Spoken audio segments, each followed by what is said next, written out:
Esta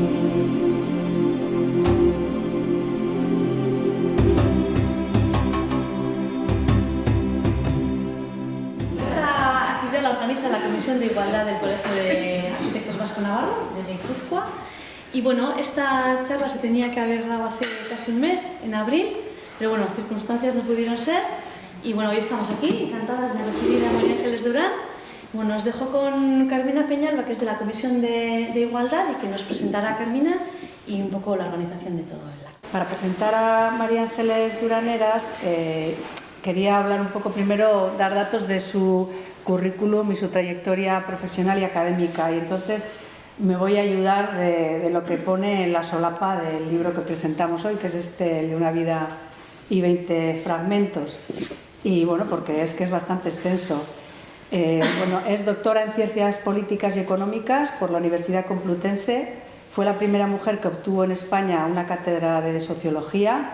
Presidió la FES y formó parte del Comité Ejecutivo de la International Sociological Association. Fue fundadora del Instituto Universitario de Estudios de la Mujer en la Universidad Autónoma de Madrid y directora del Departamento de Análisis Socioeconómico en el CSIC, donde continúa actualmente vinculada como profesora de investigación ad honorem.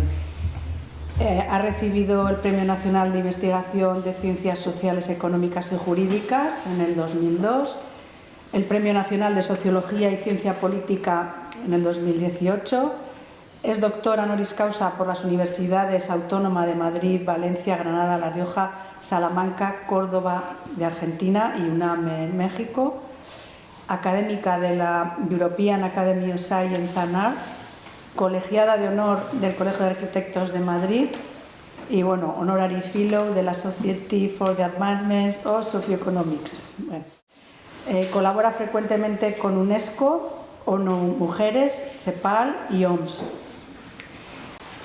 Nunca ha tenido un cargo político, pero reivindica el compromiso social junto al rigor en la observación empírica y la imaginación creativa. Entre las numerosas publicaciones que tiene destacan El trabajo no remunerado en la economía global, Si Aristóteles levantara la cabeza, La investigación sobre el uso del tiempo, La riqueza invisible del cuidado y La ciudad compartida, que es una publicación escrita en colaboración con Carlos Hernández Pecci, arquitecto urbanista y presidente del Consejo Superior de Arquitectos de España desde el 2002 al 2009. Todos sabemos el potencial que tiene el urbanismo y la arquitectura en el progreso y desarrollo sostenible de la ciudad y la calidad de vida de las personas. Los cursos que tradicionalmente hemos asistido y se han impartido desde el Colegio de Arquitectos han estado más bien centrados en el ámbito de lo material y de lo legal para el arquitecto, ¿no? En lo que es la formación continua del arquitecto. Desde la Comisión de Igualdad de la Delegación de Guipúzcoa, que es la que promueve el encuentro, queremos sumar a esa formación otros valores que llegan desde la visión de la perspectiva de género, que nos pone delante la vinculación de lo femenino a la solución de los problemas que tienen, pues, entre otros, las ciudades, ¿no? Y que nos invita a aplicar nuevas perspectivas al proyecto arquitectónico y al urbanismo, poniendo, por decirlo de alguna manera que se viene diciendo ahora, a la persona en el centro. Entonces, el otro día, como hablando de esta frase, ¿no?, que se lleva mucho ahora, de la persona en el centro, una amiga me decía, sí, ¿y cómo se hace eso, no? O sea, cómo una profesional pone de arquitecto, por ejemplo, puede poner a la persona en el centro, ¿no? Y que no sean solo palabras.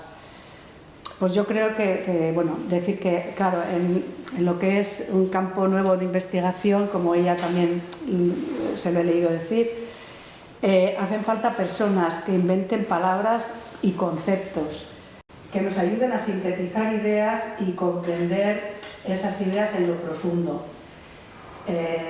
María Ángeles, con su línea de investigación profesional, su visión y su sabiduría, creo que puede ayudar a que eso suceda. Ya que desde esa comprensión profunda podamos cada uno sumar en nuestra formación esos valores que nos permitan seguir pudiendo ser agentes activos para ese progreso y ese desarrollo sostenible de la sociedad y para la calidad de vida de las personas. Y bueno, espero que hoy podamos tener eso, una ayuda de su parte. Y luego, para ayudarnos a conocer a María Ángeles y el libro que presenta, pues tenemos a Claudia Penese, que creo que ya todos la conocéis, pero quiero hacer constar que es la promotora y líder de 12 meses 12 arquitectas, entre otras cosas, que en relación con la visibilidad de las arquitectas, pues es una iniciativa que ya se ha consolidado en todo el Vasco Navarro y se ha extendido y que es gracias a la cual podemos hoy tener aquí con nosotros a María Ángeles. O sea que, bueno, sin más, besterik ez, hori txalo bero bat biontzat, eta, bueno. Voy a llevar esta cosa muy quizá de una visión personal y de una mirada situada.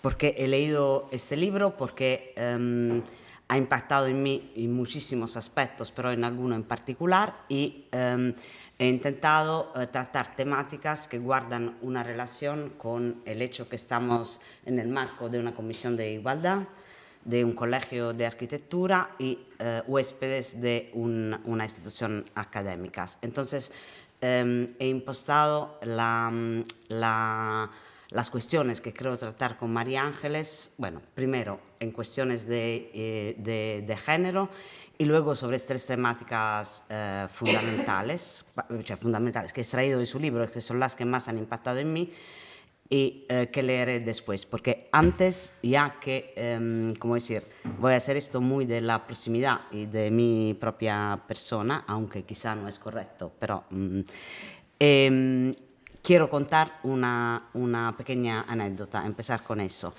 Una cosa que dices en el libro es que leer es dialogar con las ideas que otras personas han sedimentado y dado forma. Entonces, recibí este libro, que está todo comido por la gata, como te he dicho, en Navidad, y normalmente cuando tengo un libro entre mis manos, lo primero que hago es hacer así y leer alguna parte, no empiezo antes de empezar a leerlo.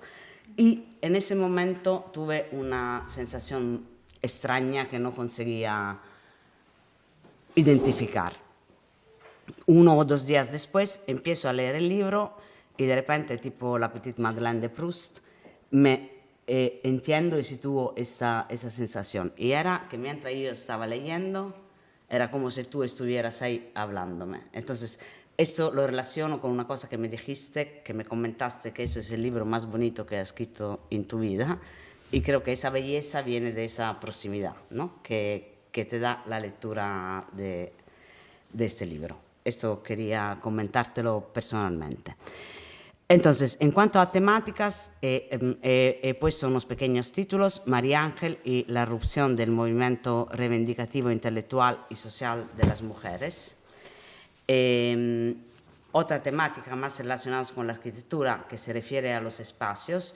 Entonces, hablas mucho de las reglas de uso y acceso de los espacios, de las prohibiciones y los permisos que le están asociados, de la adaptabilidad de los espacios y luego de la relación con los espacios, en tu caso con los libros, pero que podía también ser extendido a otras, formas de vivir y estilos de vida de las personas que son diversas dentro de los hogares. Y por último, como he dicho, ya que estamos en la academia, un poco hablar de tu recorrido académico y del androcentrismo en la ciencia y en la investigación.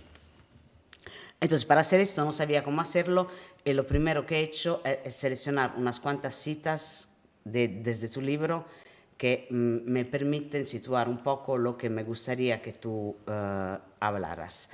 En cuanto a la irrupción del movimiento reivindicativo, intelectual y social de las mujeres, hay para mí una frase que sitúa un poco todo esto y que me intriga bastante, y que dice que fue la rebeldía intelectual la que me hizo descubrir el feminismo y no al revés. Y luego Otra cosa que me ha llamado mucho la atención es que en el libro hay muchísimas frases que, ¿cómo decir?, desvelan esta toma de conciencia que tengo entendido que ha generado tu rebeldía intelectual, casi sin argumentarla, simplemente la desvelan. Por ejemplo, puedo citar alguna. Memorias de la infancia. En el colegio, al igual que en la calle, jugábamos a ser, a inventarnos diferente a lo que éramos. Madre, tendera, monja, enfermera, pocas opciones más. Y así hay muchísimas frases dentro del libro, ¿no? No sé, en la carrera las chicas éramos más o menos un tercio, pero ni en primero ni en los años posteriores tuve una sola profesora mujer. No había modelos a los que copiar. Y así, a lo largo de todo el libro, hay una serie de estas citas. Por ejemplo, cuando te presentas a las oposiciones, creo, en una ciudad diferente de donde vivíais, dice: mi marido no era partidario que insistiese en presentarme. Yo no estaba de acuerdo. Pensaba que si dejaba pasar las oportunidades de convocatoria sin presentarme, me cerraba el paso y se financiara la idea de que las mujeres no se dedicaban seriamente a su empleo y por ello debían mantenerse en posiciones secundarias.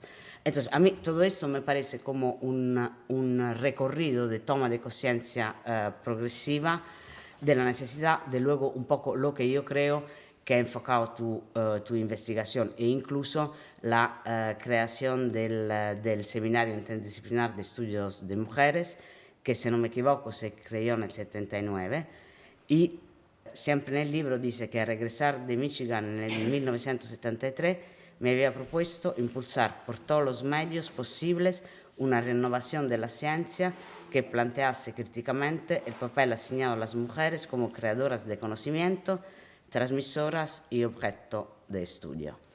Entonces, me gustaría, no sé si he sido clara, pero que nos hablaras un poco sobre este recorrido, ¿no?, de toma de conciencia y de luego de alguna forma de acción a través de la investigación. Ya desde la universidad escribes artículos sobre este tema, tu tesis va sobre este tema, has impulsado muchas cosas en ese sentido. Muchas gracias, Claudia. Dice que no sabía cómo hacerlo, pues si llega a saber, ¿no? En fin, creo que has hecho una disección magnífica y te pido que me cortes cuando veas que me paso de tiempo o cuando deje de hablar de algo que te parezca que no debo de olvidarlo, porque has señalado tantas cosas que podría darnos para mucho tiempo. Bueno, intento ser obediente y lo primero de todo es preguntas por cómo ha sido o cómo he vivido yo la reivindicación intelectual de las mujeres y la conexión con el movimiento reivindicativo a nivel intelectual, pero también a nivel político y a nivel social.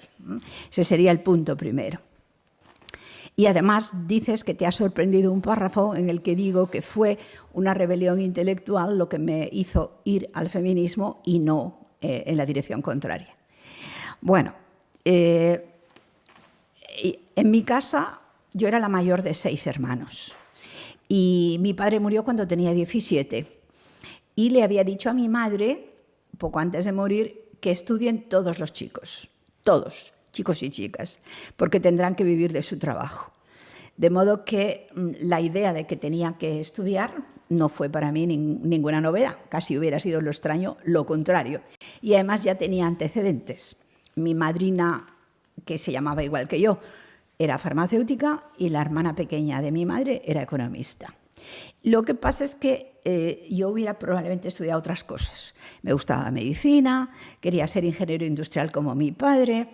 A lo de ingeniero industrial en casa me dijeron, mira, haz lo que quieras, pero solamente hay una mujer, que es la alcaldesa de Bilbao, Careaga se llamaba, y pensamos que no vas a estar muy bien con ese tipo de empleo. En la fábrica tendrás que moverte en un ambiente de capataces que probablemente no va a ser lo más fácil y agradable, ¿por qué no haces farmacia, que es mucho más adecuado, tienes tus horarios, tu propio negocio?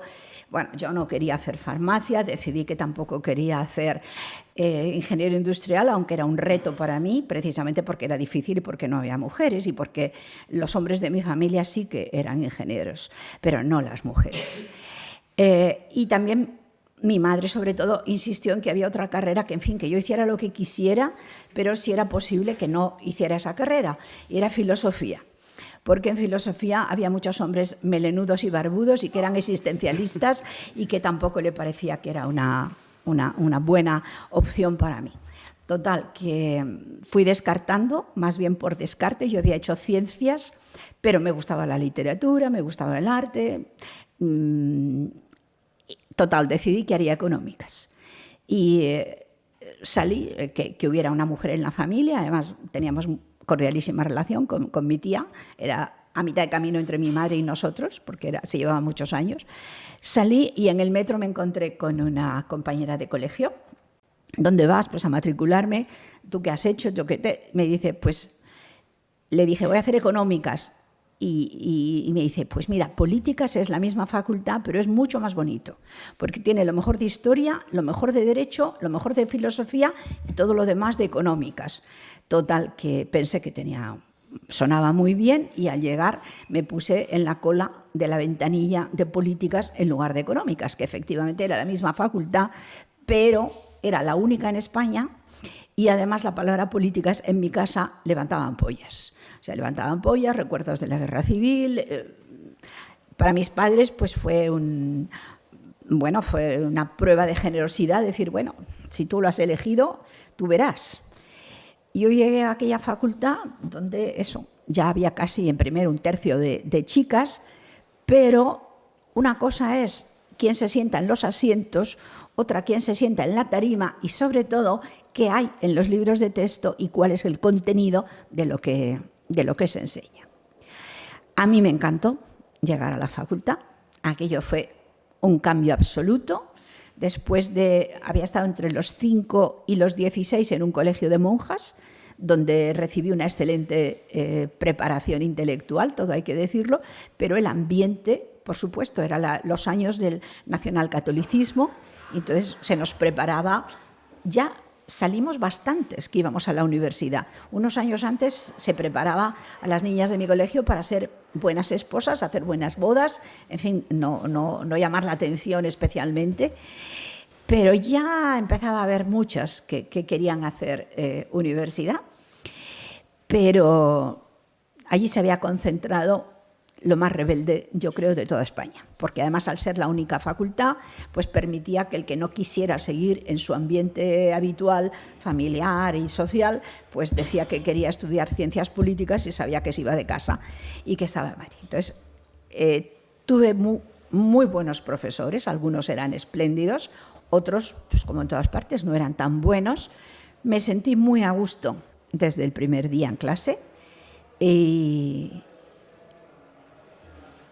simplemente gran parte de lo que había aprendido en todos los años de colegio, cuando llegué allí, estaba puesto en solfa, estaba puesto en duda.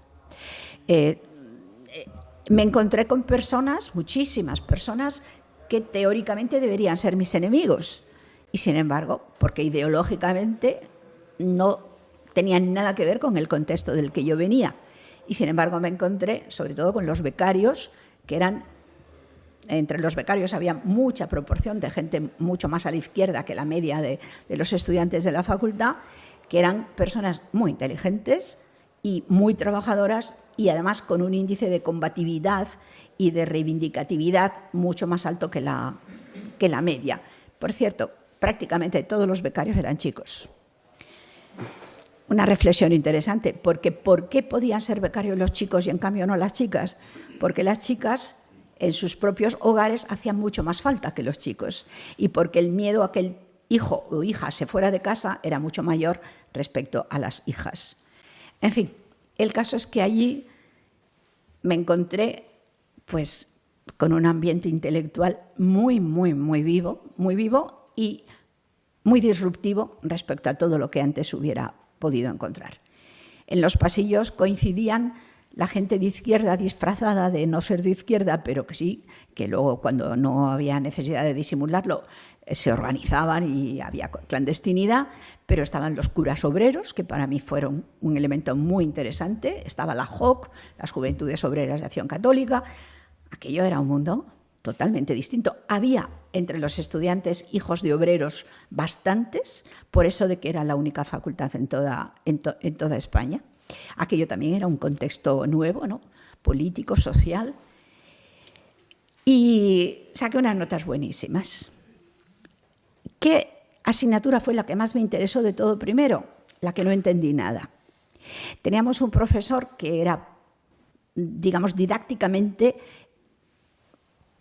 era así una cosa difícil de entender y sus apuntes muy difíciles de entender. De formación germana, entonces, por ejemplo, hablando de la sociedad, te podía poner 10 preposiciones juntas. Decía, la sociedad es estar en, por, para, con, como... Y los estudiantes decían, bueno, ¿esto qué es? Yo, que era muy respetuosa, pensé, pues si dice con, por, para, en, desde, eso tiene que tener un sentido. Y como todas las demás asignaturas las entendía perfectamente, dije, pues esa es la que más me interesa. A ver qué es en realidad lo que hay por debajo, porque si es un profesor, debe ser que lo que dice es importante y es serio. Total, que mi padre, a pesar de que no había querido que esa fuera mi carrera, pues le gustó mucho que saqué matrículas y sobresalientes, y entonces me dijo, pues mira, ya que te gusta tanto lo que estás estudiando, te voy a dar un regalo por las buenas notas de junio. Te voy a permitir que te vayas a las Urdes. No sé si aquí estáis al tanto de las Urdes, bueno, ahora han salido películas y tal, era la zona más pobre de España, hubo pueblos que no se enteraron de que había habido guerra civil, con esto queda todo claro, ¿no? Y me dijo, te voy a pagar un mes, eso sí, acompañada por un guarda. Te voy a pagar la compañía del guarda y 2 caballos para que vayas a hacer durante un mes a ver si lo que estás estudiando en la facultad, qué pasa cuando lo comparas con sobre el terreno estar viviendo. Eso era junio o julio y mi padre murió de un infarto el 2 de septiembre. Y mi madre, que hasta entonces era una señora de Madrid, que cuando iba al pueblo de mi padre iba, por así decirlo, pues porque tenía que ir, porque era una buena esposa y madre de 6 hijos, cuando volvimos pocos días después del entierro, nos dijo a los mayores de los 6 niños, yo tenía 17, me dijo, en octubre os vais a Madrid y yo me quedo aquí, en el pueblo, tratando de sacar adelante. Lo lógico hubiera sido, si mi madre no fuera quien era, pues que hubiera dicho, mira Ángeles, que ya tienes primero de carrera, ponte a trabajar de secretaria en algún sitio, la hermana siguiente también, pero mi madre se arremangó las mangas, por así decirlo, ¿no? Agarró por los cuernos lo que le había caído encima y dijo, me quedo yo aquí sola y os vais todos los hijos a Madrid porque no quiero que vuestra vida se influya más de lo imprescindible por la muerte de vuestro padre. Significó la muerte de mi padre problemas económicos en la familia, no era para nada lo mismo que antes, ni socialmente ni económicamente, y cuando yo volví a Madrid, pues tenía las identidades ya un poco cambiadas, porque no era la hija del ingeniero y del dueño de las fincas, sino que era una huérfana que en casa había que mirar muy bien en qué se gastaba el dinero, y porque estaba de luto, y porque como estaba de luto me estaba prohibido ir a casi todas partes, porque estaba vestida de negro de arriba abajo, y porque había visto como un rayo, ¿no?, lo que es la suerte o la no suerte de nacer en un estrato social o en otro. De repente, todos los andamiajes sociales que me habían mantenido hasta allí se habían, de un soplo, se habían caído al suelo. Y lo que lo mantenía más o menos en equilibrio era el trabajo de mi madre, que había sido una señora más o menos burguesa, acomodada, y que había decidido quedarse en una casona que no estaba preparada para pasar allí los inviernos, levantándose a las 6 de la mañana para ir a una almazara, que es una pequeña fábrica de aceituna familiar, durante los 4 meses que en aquella época duraba la molturación de la aceituna con los hijos en Madrid. Y esa imagen de mi madre con unas botas catiuscas levantándose cuando todavía era de noche, pisando charcos con una linternita, yendo a la fabriquita, a la almazara, para que yo pudiera estudiar, aquello es algo que quedó absolutamente marcado. Disculpa, porque aquí tenía otra cita que no he leído, que guarda una relación con esto, que no sé cuánto guarda relación luego con el trabajo que has hecho sobre los cuidados. Dice al respecto de tu madre y de estas anécdotas, cómo no ver que ella y miles de mujeres como ella contribuían de modo decisivo al mantenimiento de la economía y la sociedad. Y llevaban siglos haciéndolo, aunque su contribución no figurara en las grandes cifras macroeconómicas. Claro, exactamente. En el caso de mi madre, paradójicamente sí que funcionaría, porque mi madre no se quedó cuidándonos a nosotros, sino que se incorporó a un trabajo que se habría considerado autónoma. Se habría considerado autónoma porque dirigió una pequeña hacienda familiar y una fabriquita pequeñita, ¿no?, de molturación de aceituna, pero sí me hizo darme cuenta de su ausencia, sobre todo. El día que mi hermano pequeño apareció con un dolor de pierna que se pensaba que era un cáncer de huesos, y llamé a mi madre, y el día que mi madre llegó a Madrid, el alivio que sentí es exactamente el valor del cuidado de todos aquellos que cuidan no remuneradamente. O sea, estuve absolutamente angustiada por la responsabilidad hasta que llegó mi madre. Y el mismo día que llegó mi madre, respiré, porque pues todo eso, claro, que me hice muchísimo más consciente. Bueno, pues andábamos, eso era en segundo. Pues me hicieron delegada de curso en varias ocasiones, me metí en muchos líos y tuve algunos profesores muy buenos, iba a los seminarios siempre que podía y no me enteré de que existiera el feminismo. No me enteré. Lo que sí viví fue una, digamos, revolución a nivel estudiantil, política y social. Ahí era el descontento permanente, aquí era todos los días pensando, y a pesar de que algunos de los profesores de Derecho Político, de Teoría del Estado, de Historia de las Ideas Políticas eran muy buenos, ¿sabéis dónde fue donde más aprendí?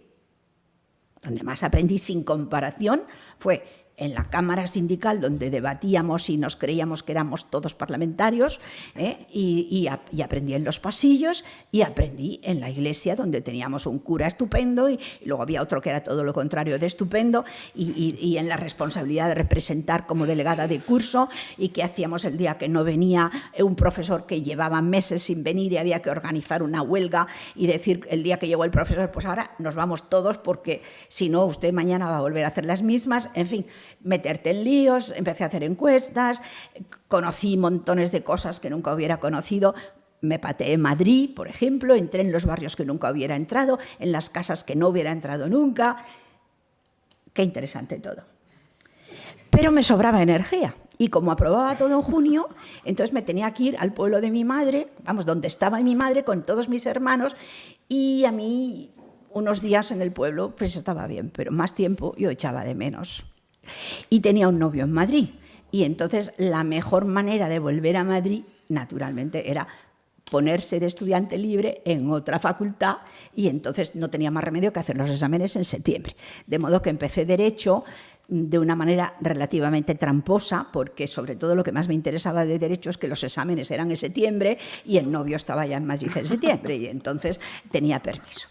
Y también se me quedaba corto y tenía ganas de otras cosas, y cuando el dinero de las primeras entrevistas y encuestas, pues me pagué un mes en los Bajos Pirineos tratando de perfeccionar el francés, que también estuvo muy bien, por ejemplo, porque leía Proust, porque allí nadie quería hablar conmigo, porque realmente yo estaba en una casa particular y no tenía clases y tenía pocas oportunidades de hablar francés. Y entonces la dueña de la casa me prestó toda su biblioteca, que era grande, y bueno, ahí estuvo muy bien. Entonces mis profesores de francés fueron niños de 8 y 6 años, que también estaban en la misma casa de vacaciones, y a ellos no les daba vergüenza y a mí tampoco con ellos, y ¡paf!, eran mis profesores de francés.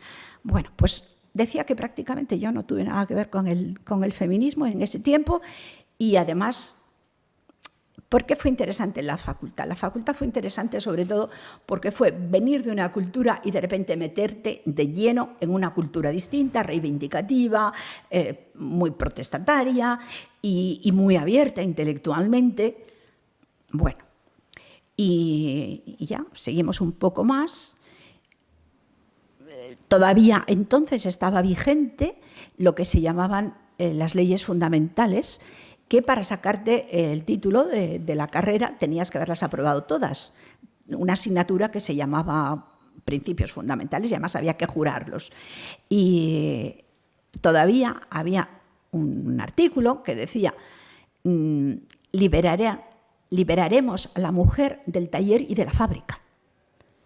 Liberaremos a la mujer del taller y de la fábrica. En la práctica, lo que esa ley fundamental decía es obligaremos a la mujer a que deje libres estos puestos para que obligatoriamente se dedique a hacer los trabajos no remunerados de la casa y como no tendrá independencia económica, tendrá que depender de un varón, lo que garantiza de modo masivo una posición de las mujeres en un nivel de mucha subordinación y de mucha obediencia. No tuve nunca una profesora en toda la universidad, ni una. No había a quien copiar. Pero muchas de mis colegas sacaban muy buenas notas. O sea que,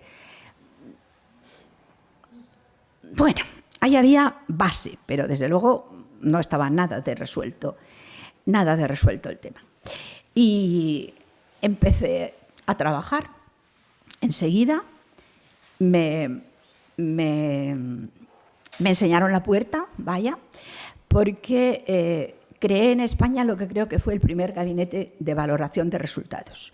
Quiere decirse que era en el Ministerio de Trabajo, se estaban haciendo la transición a la industrialización de España desde la agricultura. Y entonces el Ministerio dio 100.000 por lo menos, ahora no recuerdo la cifra, pero miles y miles y miles de cursos de formación industrial para ir a los polos de desarrollo. Pero los polos de desarrollo llevaban un ritmo más lento de lo que inicialmente se esperaba. Yo desde Madrid hacía unas encuestas y veía el grado de satisfacción del alumnado y su inserción real en el mercado de trabajo a los 3 y los 6 meses. Las encuestas a pie de obra, o sea, a pie de curso, decían un nivel de satisfacción altísimo, cerca del 10, ¿no? Y después, a los 3 meses, parte de la muestra no había quien la encontrara porque se habían movido o porque no querían contestar, y a los 6 meses empezaba a mostrarse mucho desencanto porque, por ejemplo, yo he visto en tierras de Villarcayo, en Burgos, trabajadores del campo que al acabar con su trabajo de lo que fuera, porque los cursos eran al atardecer, al anochecer, de noche ya en invierno, porque era cuando la gente podía hacerlos, irse en bicicleta atravesando los campos nevados para hacer en un sitio que era lo que tenía el ayuntamiento, que no sé, porque eran ayuntamientos pobres, depósito de cadáveres. O sea, cuando había un cadáver en el pueblo se le guardaba allí, ¿no? Haciendo soldadura de oxiacetileno, ¿no? Bueno, me pasaban cosas, por ejemplo, ir en Burgos a coger un coche oficial para que me llevara, porque yo iba en viaje oficial, y decir, lo sentimos, ya sabe que es que no pueden montar mujeres en el coche oficial. ¿Cómo que no pueden montar mujeres en el coche oficial? Pues no, las siglas de los coches eran Parque Móvil Ministerios, PMM, y había habido muchos abusos, y entonces la gente los llamaba los para mi mujer, ¿eh? Y como había habido muchos abusos, entonces había habido unas normas internas diciendo mujeres no pueden entrar. Total, que cuando llegué a Burgos fue el jefe de la delegación de trabajo, un chico joven encantador a punto de casarse, quien en su coche, siendo él el jefe de toda la estructura, me llevó al principio en coche, pero claro, eso no tenía ningún sentido, ¿no? En fin, luego había 2 profesoras que eran monjas seglares, que eran de lo mejor que había, una dedicación, simpatía, mucha capacidad, estupendas mujeres, más avanzadas que la inmensa mayoría de la gente del resto de los trabajadores. Esas tenían un 600 y me ayudaron mucho con sus 600, llevándome por aquí y por allá. En otro sitio me ponían, temían que yo tuviera que andar hablando pues con los de la soldadura y con los de más allá del encofrado y con los otros, entonces me ponían de acompañante a la hermana del cura, para un poco de respeto, ¿no? Luego las mujeres, las de los bares, ¿no? Pues allí no había un solo bar en que ir al cuarto de baño. y recuerdo, pero en muchas ocasiones me pasó que la mujer del bar decir, señorita, no pase usted por ahí, que ya sabe los guarros que son los hombres, venga usted conmigo a mi casa que está en el piso de arriba y usted allí ya pasa al cuarto de baño. En fin, solidaridades inesperadas, también problemas, todas esas cosas.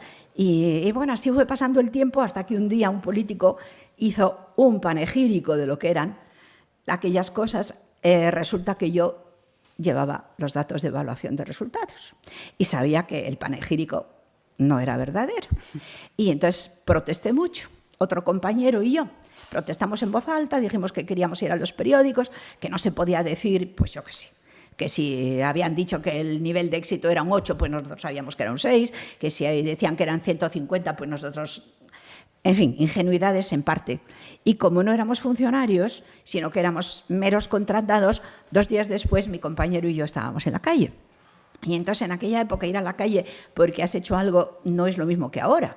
Ahora te vas a la calle y no pasa nada. En aquella época te ibas a la calle dentro de toda una estructura en la que todo estaba conectado con todo y todo el nivel de disonancia que se toleraba era muy, muy pequeño. Bueno, afortunadamente me fue bien en la universidad.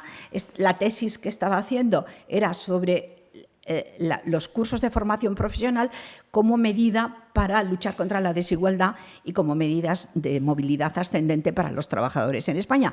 No pude volver a tocar ni un solo dato. Mis datos se quedaron en un cajón y se acabó. Perdí la tesis, perdí el empleo, volvió el novio que estaba en las Américas y nos casamos y vida nueva.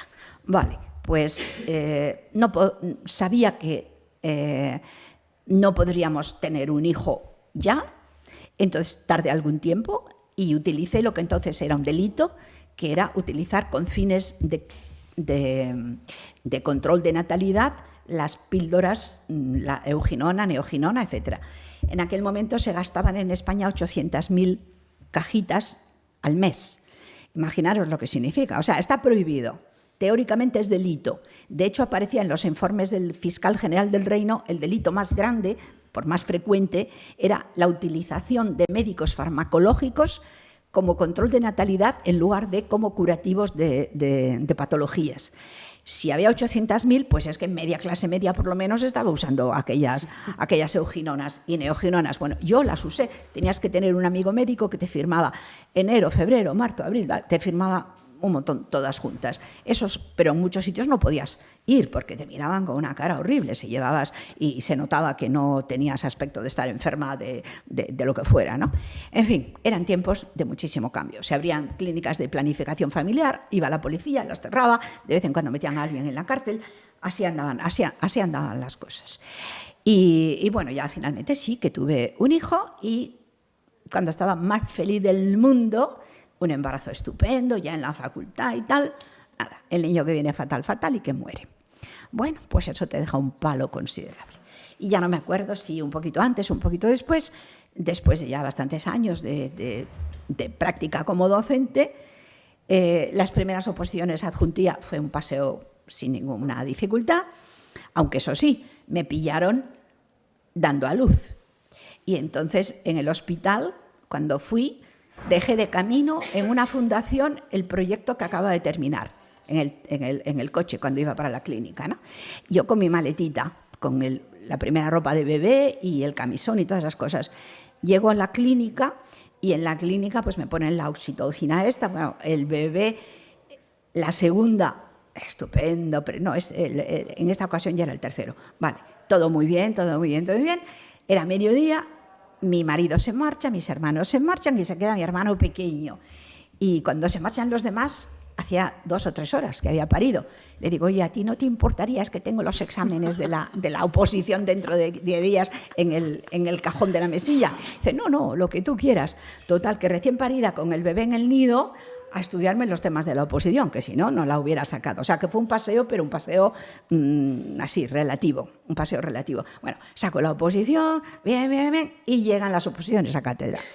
Y en las oposiciones a cátedra fue, de verdad, donde tuve que estudiar filosofía de la ciencia, epistemología y redactar un ejercicio que se llamaba Memoria sobre el concepto, método y fuentes de la disciplina. ¿Y qué me encuentro? Pues que todos mis maestros, así, siglo y medio para atrás, eran unos señores con muchos bigotes y muchas barbas que estaban en su papel y que no se les ocurría que solo son la mitad de la humanidad y que había otra media humanidad en la que prácticamente no pensaban. Y empiezo a hacer un nivel de abstracción que no me lo había requerido nunca y ya tenía, yo creo, por lo menos 15 años de docencia universitaria. Que, por cierto, cambié la tesis, claro. No es que la cambié, es que la perdí la primera y tuve que hacer la segunda. Entonces, la segunda la hice sobre el trabajo de las mujeres. Cuando estaba haciendo el trabajo de las mujeres, ¿qué me encuentro? Pues, por ejemplo, fui a sindicatos, que entonces era el único y vertical. Le digo, quiero que me den datos sobre las mujeres. Y la respuesta que me dieron es que en sindicatos hay gente muy inteligente, y también la había entonces. Pero ese día allí no estaba uno de estos. Y entonces me dice, no, aquí no tenemos datos sobre mujeres porque no discriminamos. Y digo, bueno, vale, bien. Bueno, pues no había datos sobre mujeres porque no discriminaban. Pero lo que me encontré es que no había ni un solo dato, pero es que ni uno en ningún sitio, ninguna estadística, nada, en ningún sitio. Datos sobre el trabajo de las mujeres no remunerado en casa. En aquel momento el índice de incorporación de las mujeres al empleo en España era bajo. Y digo, bueno, vamos a ver, ¿es que se están todo el día pintando el ojo delante del espejo o qué? Pero si trabajan muchísimo las mujeres. Ah, no. Como no es empleo, como no cambia por dinero, no aparece regulado por la ley y no tenemos ninguna estadística. Entonces, fui incapaz de incorporar a la tesis nada sobre el trabajo que no fuera el trabajo remunerado, o sea, mercado de trabajo.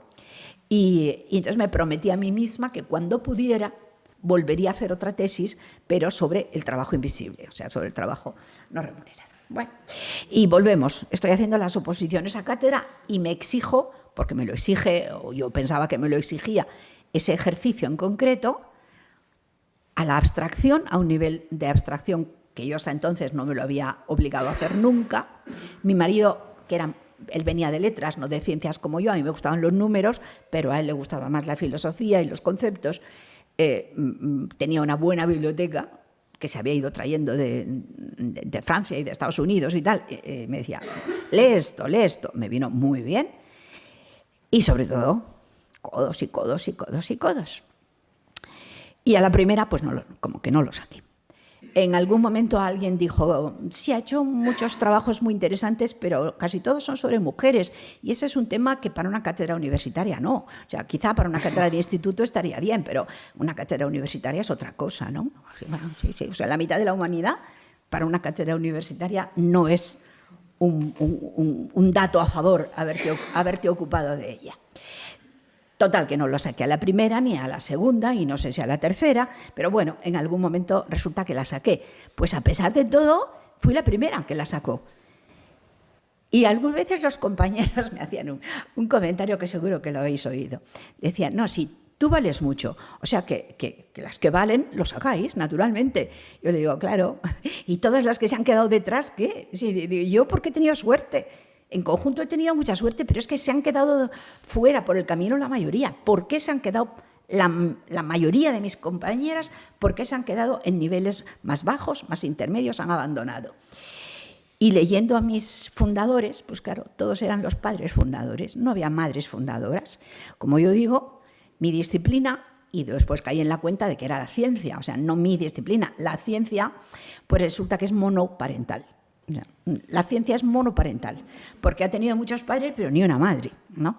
Y como no ha tenido ni una madre, y el que crea situadamente, pues entonces la ciencia es una ciencia situada, en la que hay grandes temas que no se han interesado para nada, que se han contado mal, y eso pasa en todas las disciplinas, absolutamente en todas. Total, que bueno, que finalmente saqué la cátedra. Cuando noté que no... Eso, lo de la monoparentalidad de la ciencia, pensé, aquí hay que hacer algo. Estaba también en mucha conexión con grupos de investigadoras en otros países, en Estados Unidos, en Inglaterra, en Italia, en Francia.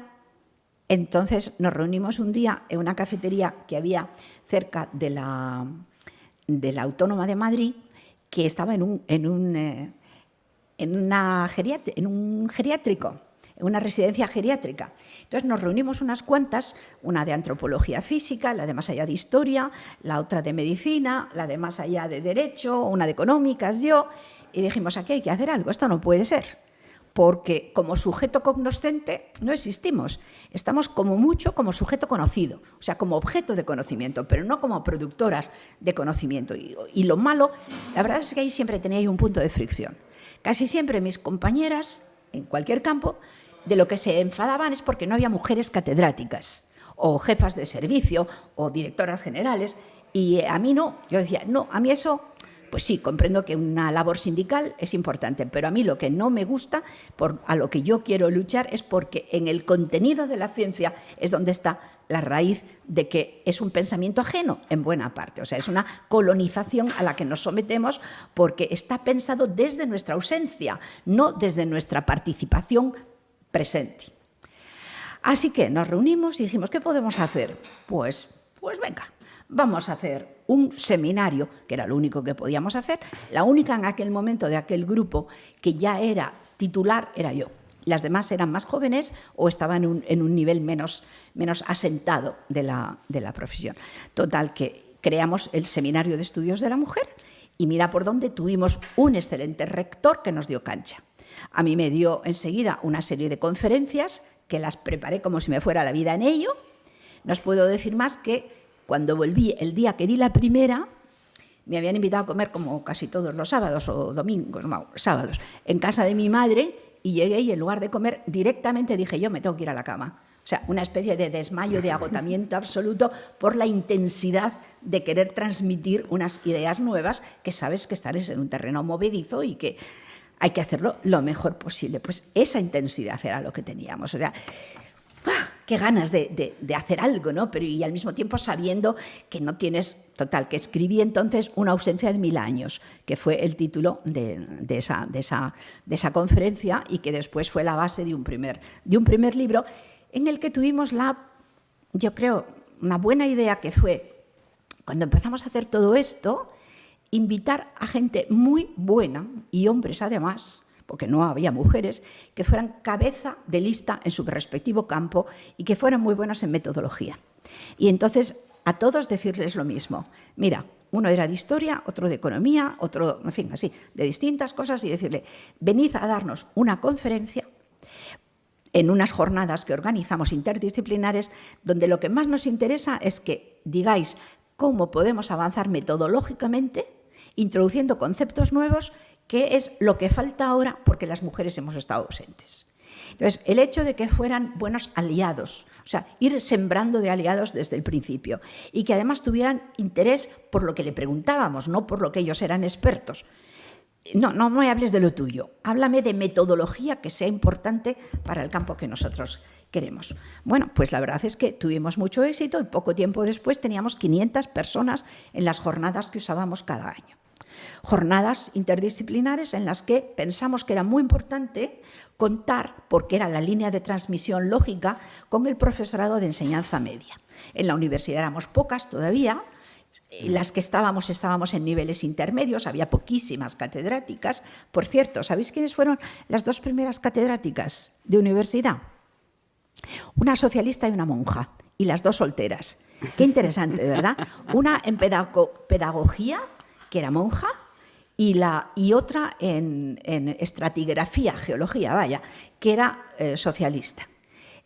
¿Por qué fueron esas las dos mujeres catedráticas? Pues yo creo que porque las dos tenían detrás un soporte ideológico, afectivo y social, y en algún caso político, interesante, y porque además estaban exentas de labores de la producción directa dentro del hogar. Y eso les daba una capacidad de dedicación que el resto de la gente no tenía. Luego ya veníamos gente más corriente, y cada vez el nivel de exigencia que se necesitaba era más pequeño. Porque claro, desde Concepción Arenal, que la echan y se tiene que disfrazar, hasta las que llegan y no solamente le dicen, bueno, pues póngase en primera fila, y luego ya ni siquiera, señorita, para las prácticas, cada vez la que entra tiene que vencer menos obstáculos. Ahora, a mí siempre la misma machaconería, que no es importante estar como persona promoviéndome, que lo importante es cambiar lo que hacemos y cambiar el contenido de las disciplinas. Entonces, lo que aprendí en las oposiciones a cátedra fue que la ciencia tiene la misma llave maravillosa para todo, pero también los mismos inconvenientes y los mismos déficits, sea cual sea el campo.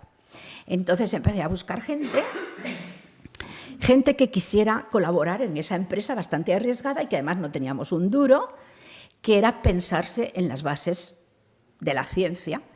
Y escribimos un conjunto de mujeres y algunos hombres el libro que se llama Liberación y Utopía. Liberación y Utopía, y el subtítulo es La mujer ante la ciencia. Entonces, la pregunta básica que hacíamos es, por favor, responde desde tu campo a esta pregunta. ¿Cuál es la historia de tu disciplina y qué papel han usado las mujeres en la historia de la formación de los conceptos? Segundo, ¿cómo están ahora las mujeres en tu disciplina? Tercero, o ya no sé por qué orden voy, ¿cuál es el contenido que tenga que ver con las mujeres? Aunque en muchos casos el contenido era solamente la ausencia, o sea, marcar la ausencia. Ni aquí, ni aquí, ni aquí, ni aquí, ni aquí aparece reflexiones sobre si el tema de las mujeres afecta o no afecta. Y luego, ¿quiénes son los transmisores de este conocimiento? Por eso tan importante la alianza con la enseñanza media en aquel momento, por ejemplo, para historia, geografía, para ahí era absolutamente esencial. Y bueno, tuvimos, como digo, un rector, empezamos a crecer. No teníamos ninguna ayuda en el sentido de que no teníamos dinero, no teníamos plazas y todas teníamos que hacer doble carrera, porque teníamos que sacar las oposiciones en nuestro campo y además dedicarnos al seminario, donde no cobrábamos un duro y no nos quitaban carga docente. Así que, bueno, ya por fin consigues una plaza pequeña en el seminario, después haces muchas cosas, publicas un libro cada vez que hay las jornadas, gente muy buena, tienes mucho cuidado con ser muy exigente intelectualmente con lo que se presenta, pero al mismo tiempo 500 personas, mucha internacionalización, procuras que venga gente de otros sitios. Por supuesto, nos pasan cosas como, por ejemplo, en la explanada delante de la universidad, un sábado a mediodía al acabar las jornadas, alguien que pone cuchillo en el cuello a alguien en el aparcamiento.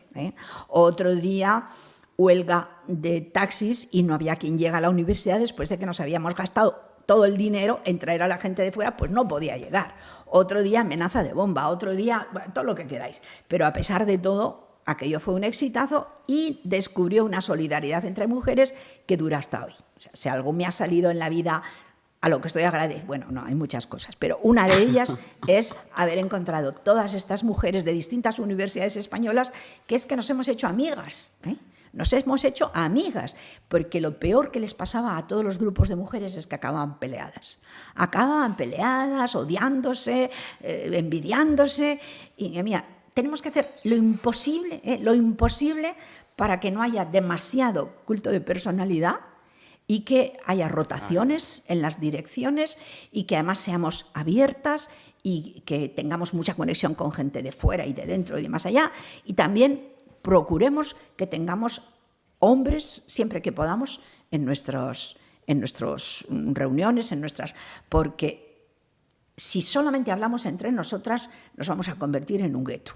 Entonces sabemos que la fuerza la tenemos nosotras, pero está muy bien tener aliados que son imprescindibles. No hay quien consiga una plaza si no tienes aliados. Entonces ni consigue una plaza, ni consigue que te den una línea editorial, no consigues nada. O sea, por una parte es instrumental, hay que tener aliados, pero por otra parte es que tener al otro contigo te ofrece un espejo de tus propias limitaciones, de tus propias fantasías y dice muchas veces cosas muy interesantes. Entonces, siempre hemos procurado tener algo así como lo que podamos, porque tampoco se dejan, todo hay que decirlo, no es fácil tener ni aliados ni compañeros. Pero hemos conseguido tener bastantes aliados y bastantes compañeros. Yo estuve un tiempo como directora, luego saqué la cátedra en Zaragoza, muchos líos, y finalmente me fui al Consejo de Investigaciones Científicas y nuestro instituto fue el que pasó, en España se creó una ley que luego tarda como 4 años o no sé cuántos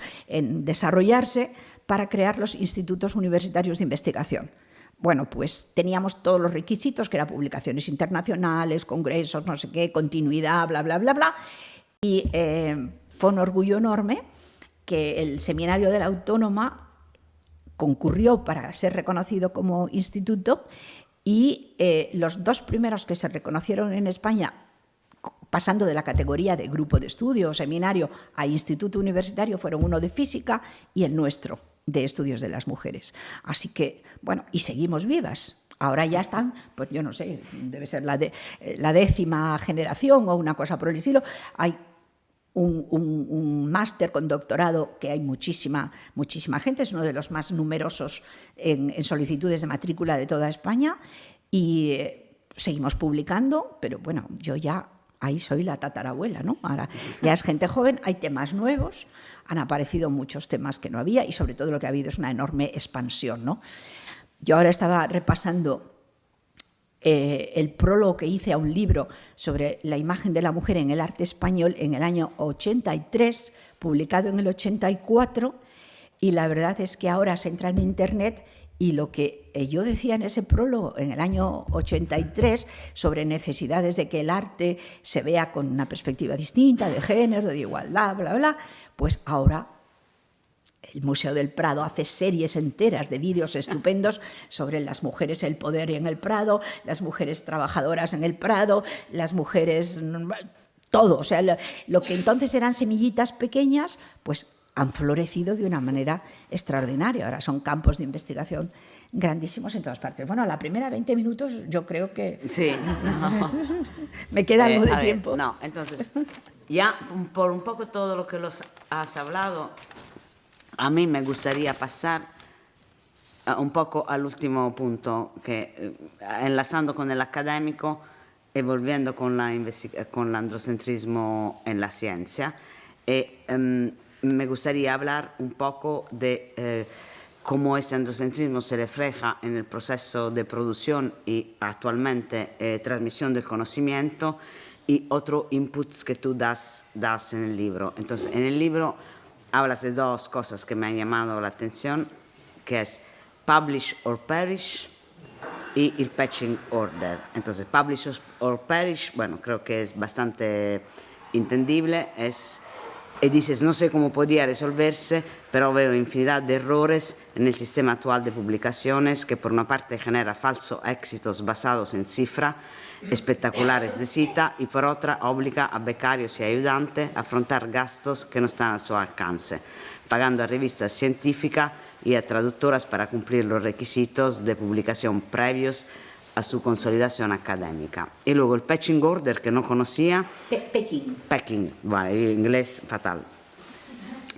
¿Quién es el mejor? ¿Quién manda? ¿Quién juega?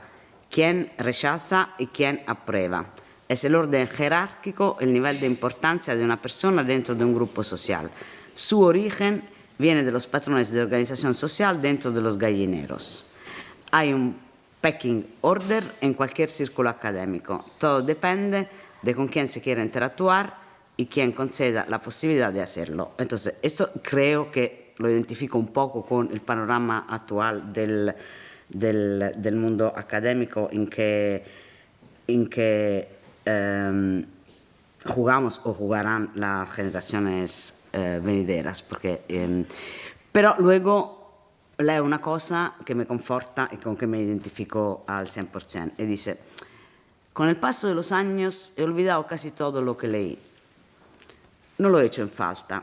Realmente no es que lo haya olvidado, sino que lo he hecho parte de mí. Cuando pienso es a través de lo que he aprendido y cuando hablo repito las palabras. Entonces, no sé si se entiende la dicotomía entre estas 2 posturas, ¿no? Que al final el conocimiento es el conocimiento que vas adquiriendo a través de estudiar, dedicarte al aprendizaje, actuar y todo esto. Y sin embargo, este sistema, ¿no?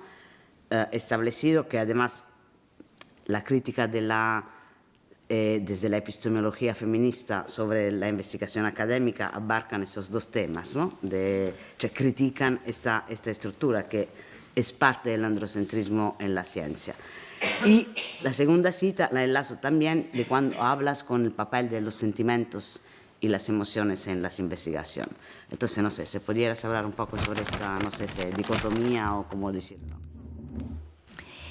Empezando por lo más fácil, publish or perish, pues yo no sé, en vuestro contexto, que no estáis, creo, tan obligados a publicar, porque vuestras publicaciones son más bien obras, por lo menos en muchos casos, ¿no?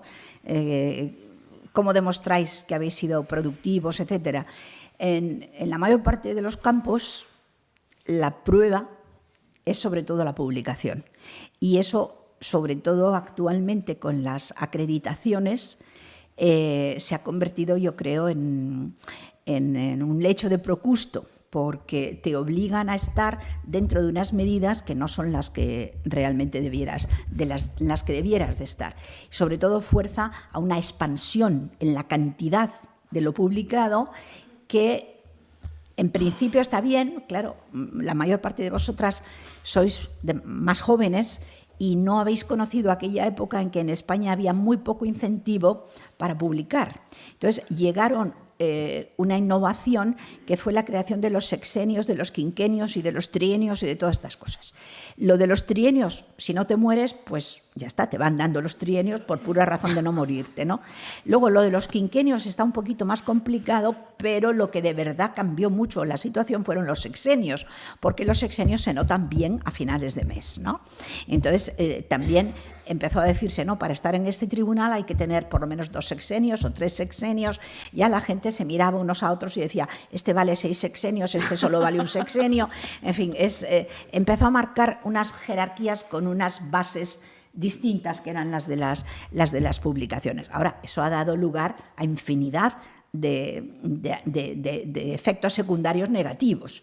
Yo hablo en muchas ocasiones muy irónicamente, ¿no?, del escaparatista. O sea, sin querer nos ha convertido a todos en escaparatista, porque luego además dicen, no, es que tiene que ser en revistas de impacto de no sé qué. Antes empezó la cosa con decir publicaciones internacionales.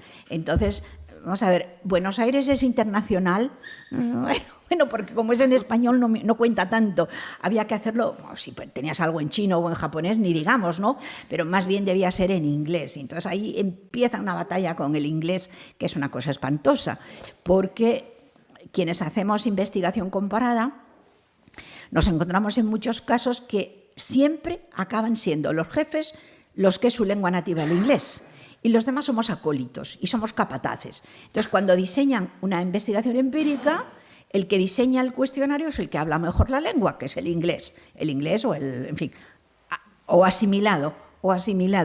Y los demás, ni siquiera cuando traducimos a nuestra propia lengua el cuestionario, estamos a gusto, porque claro, como la lengua siempre es cultural y siempre es contextualizada, lo que suena de una manera en un sitio no suena lo mismo de otra. Por ejemplo, yo que he trabajado mucho con el cuidado, pues el care inglés o los soins franceses no son exactamente lo mismo que los cuidados en castellano. Y si estamos en el País Vasco tampoco es lo mismo las palabras que tenéis, que hay un par de palabras que las veo puestas en las UCIs y cosas, no es lo mismo exactamente. Entonces, al final acabas haciendo un tipo de investigación que es como otra vez el hecho de Procusto, te ajustas a una lengua pero estás desfigurando. Pero hay que publicar. Entonces, los escaparatistas son los que van por el alambre, ¿no? ¿Cómo se llaman estos? Los que van así haciendo... Equilibristas, sí. Pues los equilibristas que son capaces de... Yo lo llamo la técnica del salchichón. O sea, hacen un estudio y luego lo cortan en lonchas muy finitas, para que les dé de sí para muchísimas publicaciones. Y luego está el otro truco. En lugar de coger el salchichón solo para ellos, van y lo reparten entre 5 amigos. 5 amigos con 5 salchichones significan 25 posibilidades, ¿no? Y hay gente que es verdaderamente más que equilibrista, yo también funambulista. Es lo que quería decir, funambulista. Siempre en el momento del peligro, porque está feo eso de que tú presentes como propio cuando en realidad es la quinta parte de la quinta parte, pero ahí son los escaparatistas. Y en lugar de decir ¿qué he aprendido y quiero compartir? Lo que dicen es, ¿dónde puedo colocar lo que sea que me dé puntos? Y cuentan así, vamos a ver, esto cuenta 2 puntos, esto 5, esto 7, voy a ver si consigo sacar 2 de aquí, 3 de aquí, y así rompen el salchichón, y lo peor de todo, así diseñan el salchichón desde el principio. No para aprender, sino para ser publicado, porque es lo que se convierte después en puntos. Y luego, claro, aparecen cosas como estos de que estos que han salido, que se han citado a sí mismos cientos de veces, y luego los de más allá que aparecen como que están domiciliados en una, pues no sé, en una universidad de las petroleras, cuando en realidad están cobrando el salario del Ministerio de Educación, pues yo qué sé, en Albacete, en Murcia o en yo qué sé, donde, aquí, ¿no? Y eso no puede ser. Y estas gentes que hacen un artículo al día, prácticamente. O sea, ¿por qué? Pues porque están en redes, y entonces tú yo te pongo una red muy grande, entre el salchichón, la red grande, etcétera, pues le sale a un artículo diario. O sea, yo no puedo escribir, de verdad, 6 meses me los consume un artículo. Y un libro, he estado 6 años. 6 años, pero el anterior, que se llama La riqueza invisible del cuidado, y que lo escribí para dar gracias a la Universidad de Valencia porque me había hecho doctora honoris causa y me pidieron un libro para publicar. Después de que iba toda la vida trabajando sobre el cuidado, tardé 5 años en convertir toda una vida de reflexión y montones de artículos en un texto que fuera más o menos legible. O sea, ¿cómo puede haber gente que de repente publica un artículo diario? En fin, y luego me ayuda con fisioterapia, que tuve, bueno, una joven profesora que estaba queriendo conseguir una plaza en la universidad, y me dice, mira, es que por publicar en esta revista tengo que pagar 2.000 euros, 3.000 euros. Y yo, ¡qué locura! O sea, que una persona joven para poder publicar tenga que pagar 3.000 euros. Y dicen, no, claro, es la única garantía de la independencia de la revista. Pues si la revista recibe dinero de aquí o de allá, bueno, no voy a entrar en más detalle porque no es el objetivo de hoy, pero hay muchos problemas ahora mismo con el escaparatismo, con la publicación, no digamos ya los que venimos de, por así decirlo, ciencias humanas y sociales, porque se ha impuesto la idea de que como la ciencia es sobre todo lo que hace la bioquímica o la física, lo que importa es un texto muy breve escrito en inglés, y algunos evaluadores dicen, un libro no cuenta. Joder. O sea, a lo mejor, porque dicen, los libros son en realidad divulgaciones y no tienen interés porque no aportan creatividad en la investigación. Pues toda la gente de ciencias sociales que se pasa la vida entera para sacar a lo mejor un libro o 2, trabajando como locos, te encuentras valorada con criterios que pertenecen a las ciencias experimentales, que no tiene ningún sentido que nos metan en el mismo paquete, ¿no? Pero claro, si compites por los sexenios y por todo, y estás en un comité de evaluación, pues esas cosas son importantes. Punto siguiente. Sí, no, era, a ver, voy a los controlar qué hora es. Sí, sentimientos en la investigación me gustaría. Los sentimientos en la investigación, teóricamente ya sabéis que la investigación es como la justicia, que es ciega. Pues la investigación para los sentimientos debiera ser ciega, sorda y muda, ¿no? Nada, no debiera de contaminar. Pues no hay mayor bobada que pensar que la ciencia no está, yo no diría contaminada, la ciencia está vivificada por los sentimientos, está vivificada y a veces atormentada y a veces obstruida por los sentimientos. Cuando yo repaso mi propia y modesta vida, que no es que sea la media, pero bueno, tampoco es un modelo ni un ejemplo, pero es lo que tengo a mano. Repaso mi propia vida y desde que tenía, ¿cuántos años? Pues supongo que con 11 años seguro que ya. Con 11 años yo quería hacer física nuclear. ¿Por qué? Porque tenía una profesora magnífica de física y además porque era el año del átomo. Y había una gran exposición en Bruselas y a todas horas estaba. Yo dije, yo de mayor voy a ser física nuclear. Al año siguiente tengo en física y en ciencias naturales una profesora que no le había dotado Dios para la pedagogía. Y entonces decidí que nunca más ni física ni química, nada, borradas de mi mapa. En sexto, me parece que fue, tuve una profesora de francés fantástica, fantástica. Nos hacía, madre mía, los ejercicios de boca que hemos hecho para el y el no, venga, no. Y además a leer la poesía y a ver un diccionario complicado, no solamente... Bueno, pues aprendimos francés, pero muchísimo, muchísimo, ¿no? En matemáticas, un profesor excelente.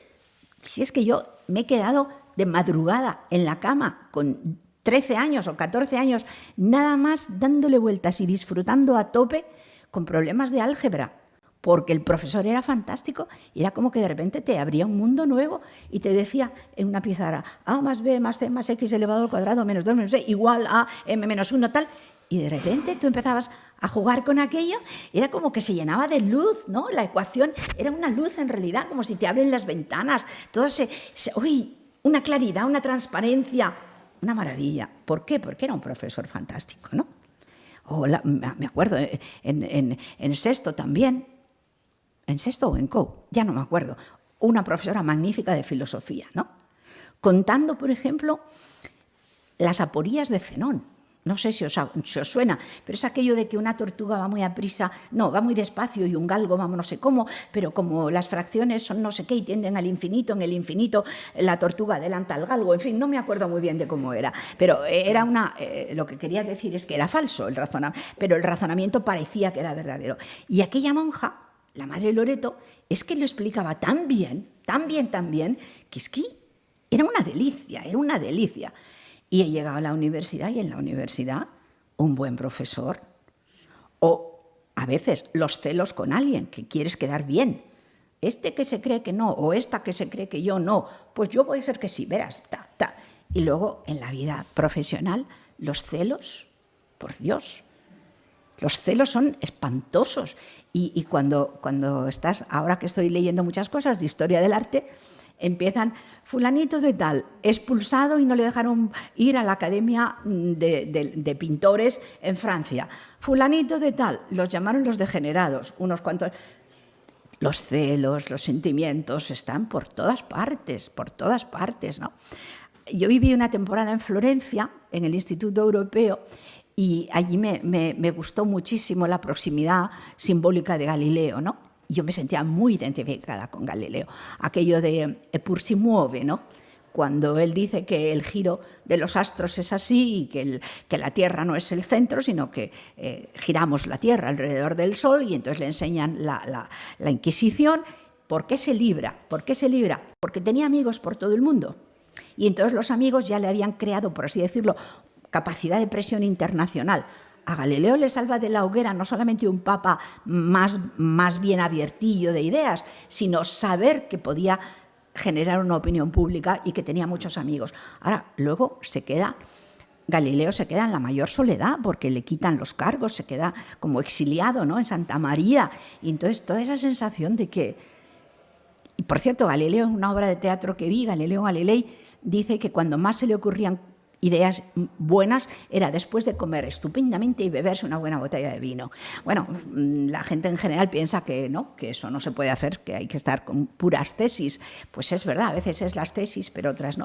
En fin, que si no tienes a alguien que te apoye y si no te gusta lo que quieres hacer, no le pones pasión, lo que sale es ir tirando. No vale la pena.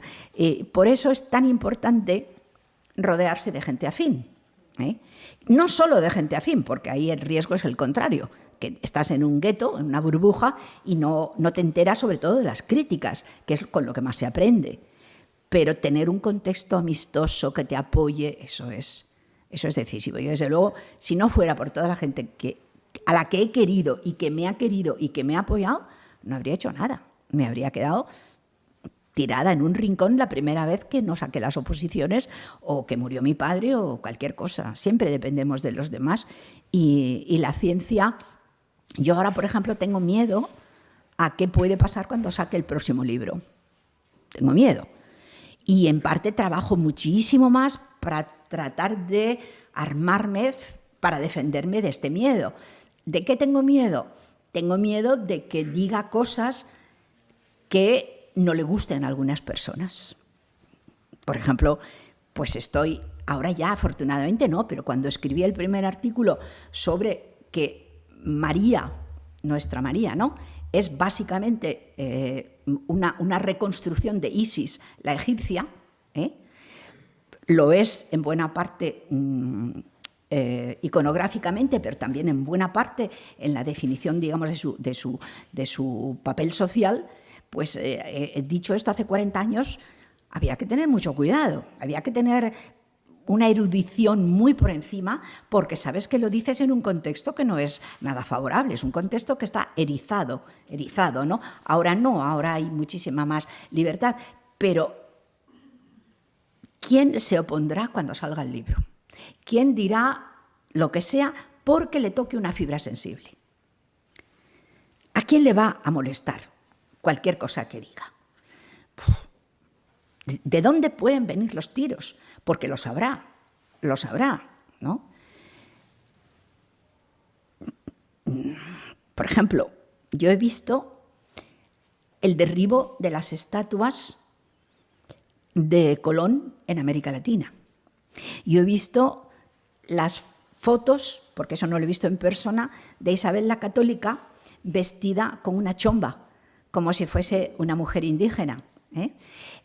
Yo he visto que ahora mismo Colón lo han llevado a restaurar y ya no está en la avenida principal de Reforma, en Ciudad de México. Pero he visto las estatuas cagadas de botes de pintura de Franco, y que también se lo han llevado a restaurar. Siempre estamos en medio de la admiración, pero también he visto todo lo contrario. También he visto la exaltación, y primero la exaltación y después el caerse al suelo, ¿no? El derrumbe de las estatuas. ¿Quiénes no hemos visto, por ejemplo, pues recientemente Rumanía, otros países, las estatuas que han ido al suelo, ¿no? Son los afectos. Pero es que eso pasa parecido con la ciencia.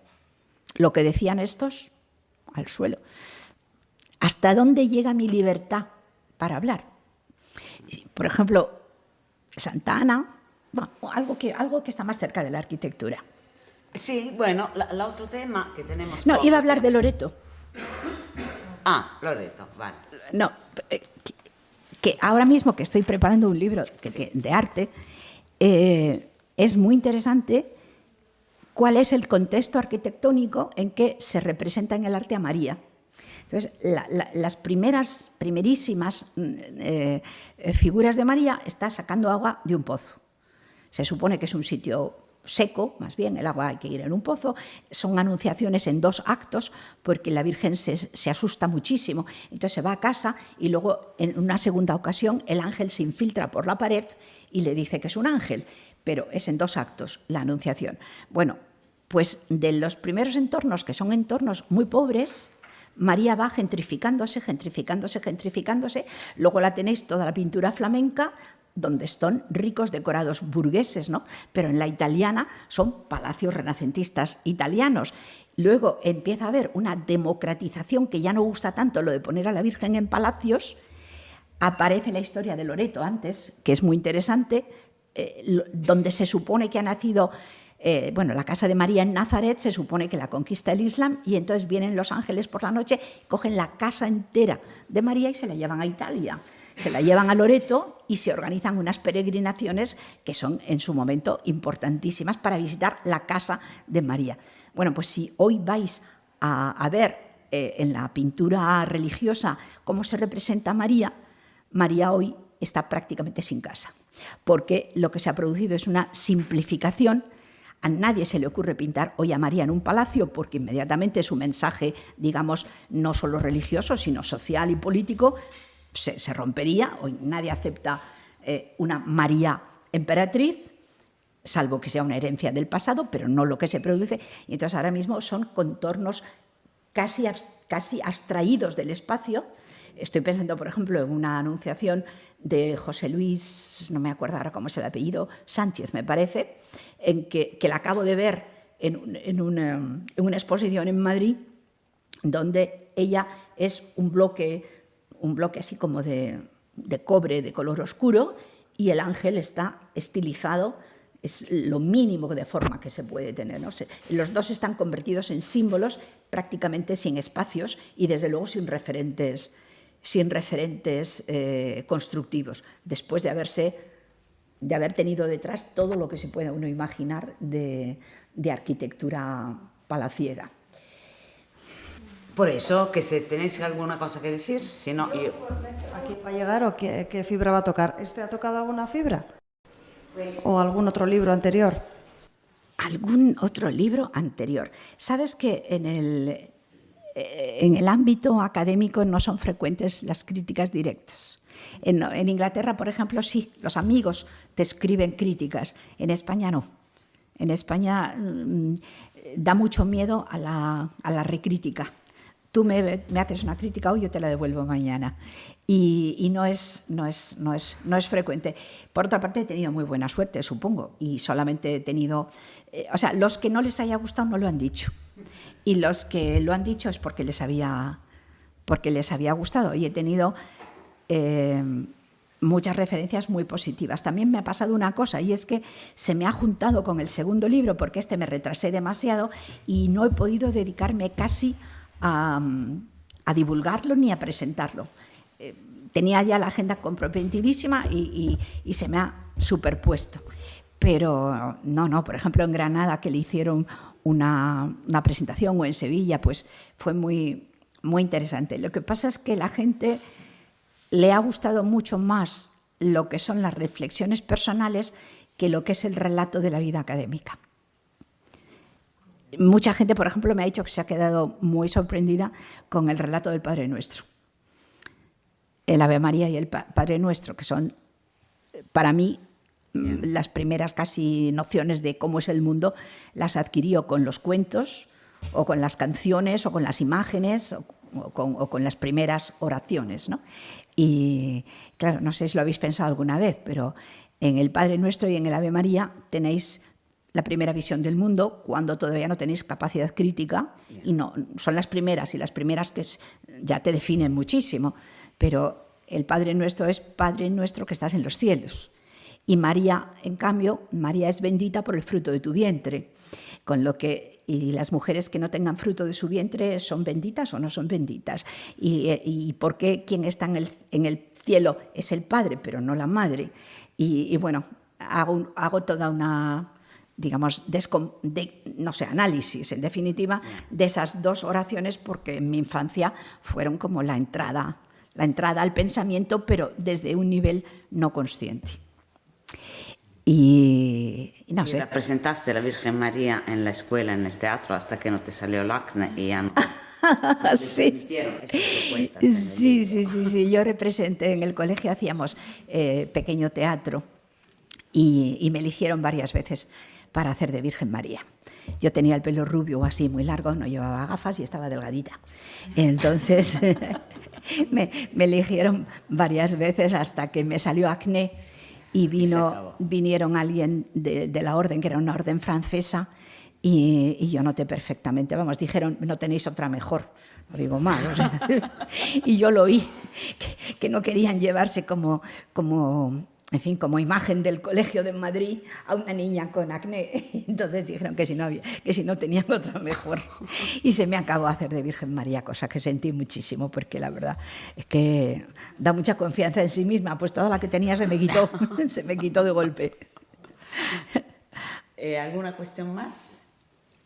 Oye, pues no tiene nada que ver, pero tú no me has preguntado que si tengo un intento de fundación y de recuperación de patrimonio arquitectónico en riesgo de ruina. ¿No quieres? Sí. Bueno, pues lo diré. No te lo he preguntado. No quiero.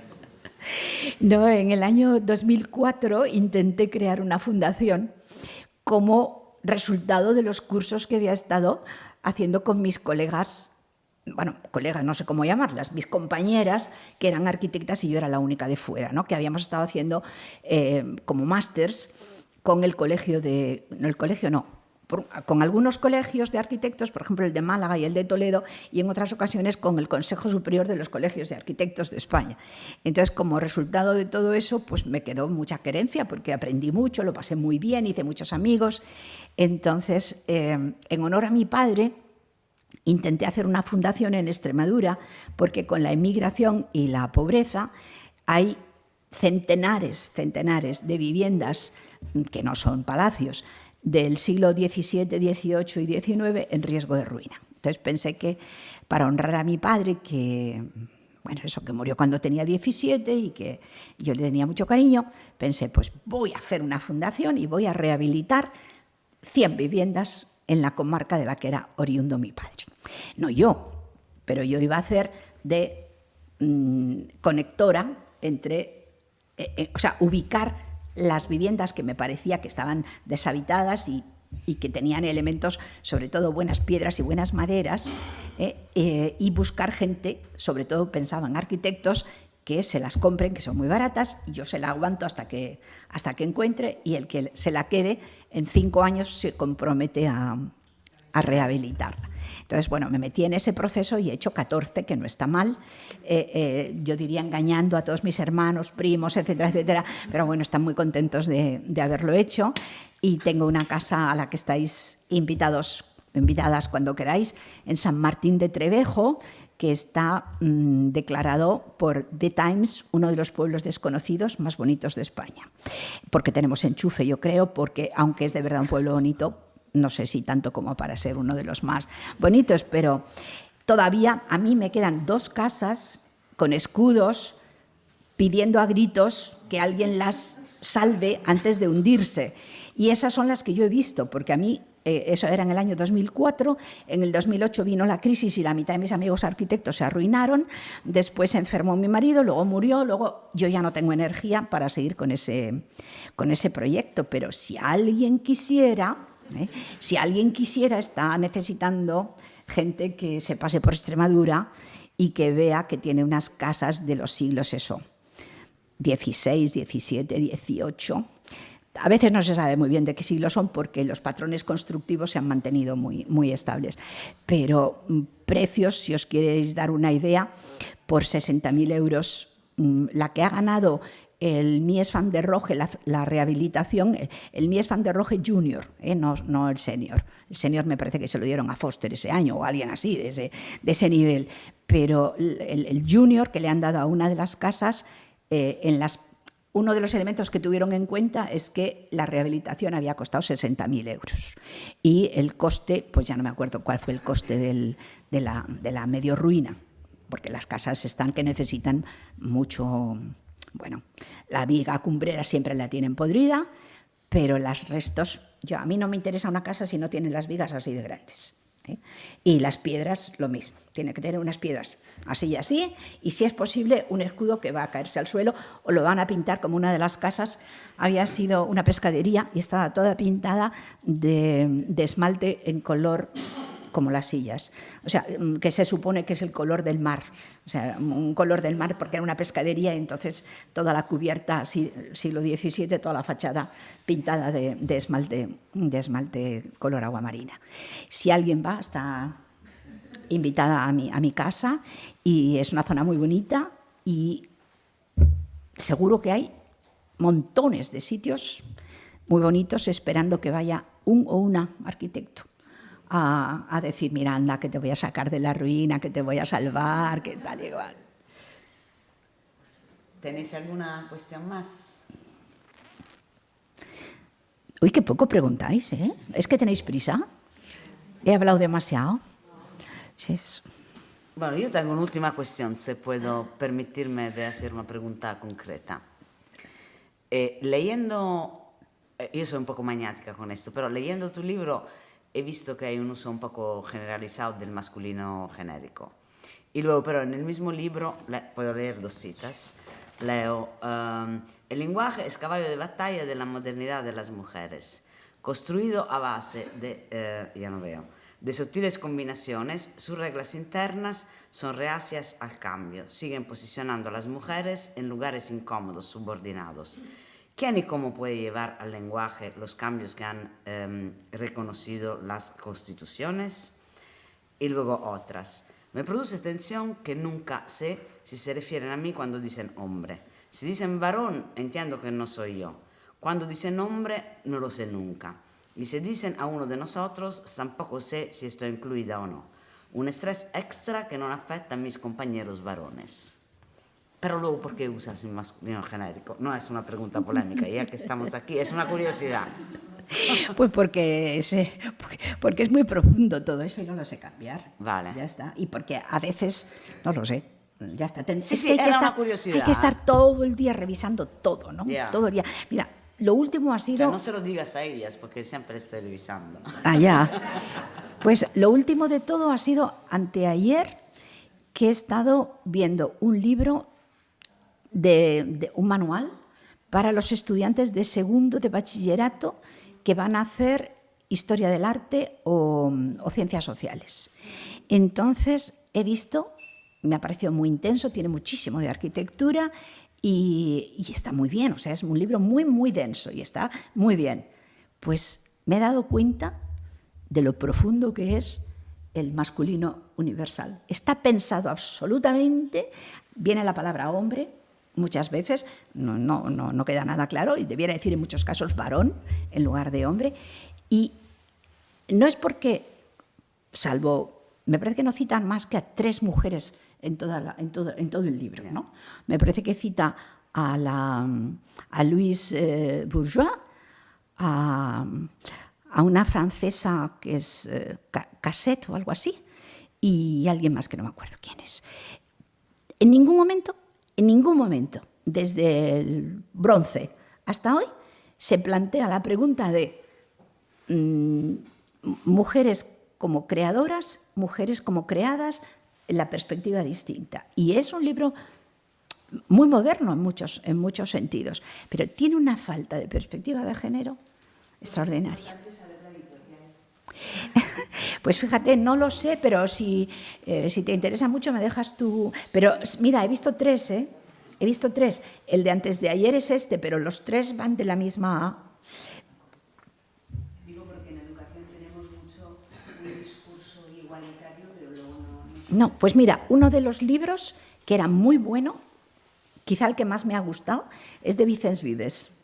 Pero incluso ese, que es como más moderno que los otros, también se le nota que le falta mucho. Mucha reflexión.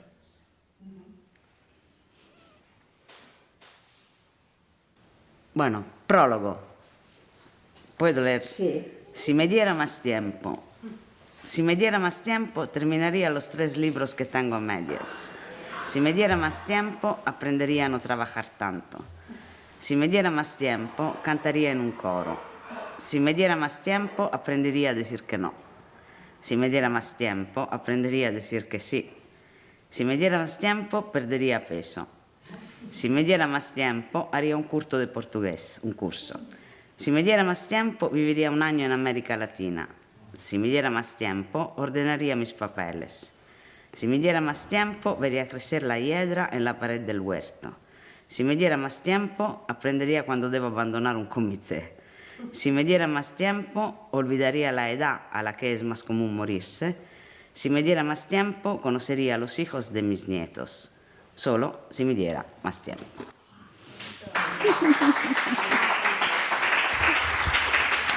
A vosotras.